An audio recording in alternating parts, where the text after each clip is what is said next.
Usein kuulee ihmisten keskustelevan siitä, että voiko äänestämällä vaikuttaa, kun kuitenkaan mikään ei muutu. Italiassa oli huhtikuussa vaalit ja vanhat puolueet saivat lähtöpassit. Uusi hallitus pääministerin johdolla sulki siirtolaislaivoilta reitin Italiaan ja totesivat afrikkalaisille, että Italian näette enää vain postikortista. Näin vain ihmiset päättivät äänestämällä vaikuttaa Italian sisäisiin asioihin ja suunta heidän maassaan on saatu tolkun tielle. Paljon tosin on vielä tehtävää yli 500 000 laittomasti maassa olevan siirtolaisen palauttamisessa, johon aikaa menee vuosia.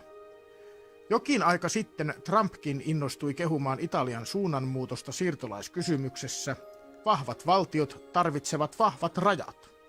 Uusi siirtolaisreitti onkin avautunut Marokon kautta Espanjaan, jossa 26. päivä heinäkuuta oli rajakonflikti, jossa satoja siirtolaisia oli aseistautunut kepeillä ja kotitekoisilla liekin heittimillä ylittäessään rajaa.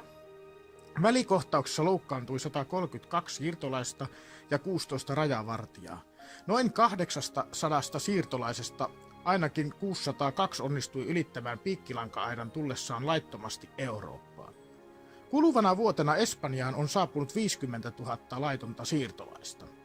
Valitettavasti Espanjan ulkoministeri pitää päänsä pensaassa, kuten muutkin vanhojen valtapuolueiden edustajat Euroopassa. Lähitulevaisuus tulee näyttäytymään myös Espanjassa samankaltaiselta kuin Italiassa, mikäli rajakontrollia ei saada toimimaan. Tästä uskallan olla varma. Vaikkei meillä vielä ole samoja ongelmia kuin esimerkiksi Ruotsissa, niin ne ongelmat tulevat väistämättä, mikäli vanhat valtaa pitävät ovat asioista päättämässä. Suomea onkin verrattu Ruotsiin 20 vuotta sitten. Muistakaa, että äänestämällä voit vaikuttaa, mihin suuntaan haluat maatasi viedä. Italia käy tästä oivallisena esimerkkinä.